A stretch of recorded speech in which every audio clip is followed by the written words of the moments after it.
Les professionnels au CELSA, c'est une ressource inestimable. On a dans notre conseil d'administration, sur 28 membres, 14 personnalités extérieures, ce qui est très rare dans une université. Parce que nous souhaitons que pour prendre les décisions d'orientation, en termes de formation, en termes de recherche, en termes d'activités diverses, il est bon, puisque nous avons des formations professionnalisantes, d'avoir l'avis des personnalités extérieures. Ce sont aussi vraiment au CELSA plus de 450 intervenants professionnels et nous sommes 22 titulaires. Vous voyez le ratio, et nous dispensons 20 000 heures de cours. Donc nous avons une formation de journalisme, je pense que vous le savez, hein, parce qu'on a quand même beaucoup de candidats, quelques journalistes formés par an, une trentaine.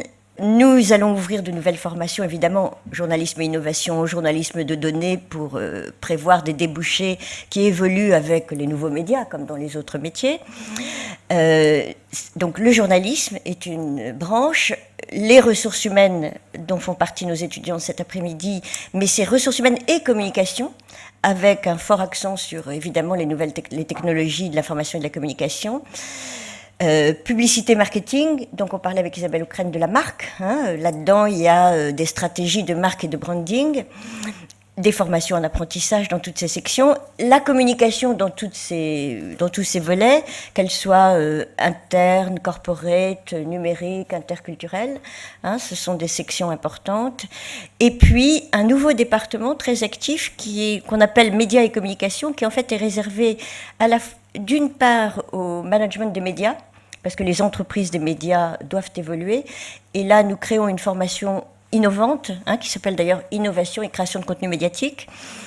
Et puis, ce département forme aussi aux stratégies de communication numérique qui sont de plus en plus importantes. On va en parler cet après-midi, je crois. Les réseaux sociaux accélèrent le processus du travail, facilitent le mode projet, facilitent les échanges de bonnes pratiques, les partages de données. Tout ça, c'est évident, ça va être dit par les étudiants, j'imagine.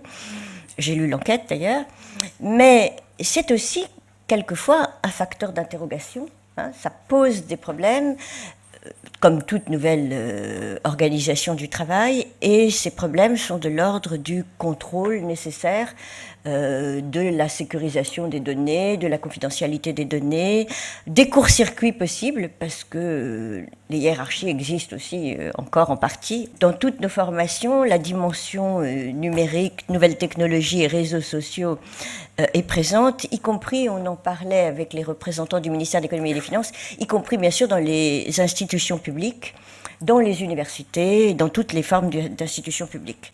Donc, un des facteurs qu'on entend très souvent évoquer à propos des réseaux sociaux, comme de toutes les nouvelles technologies, et comme d'ailleurs des nouvelles formes d'organisation du travail, c'est la pression qui est liée à l'accélération du travail, à l'accélération du temps.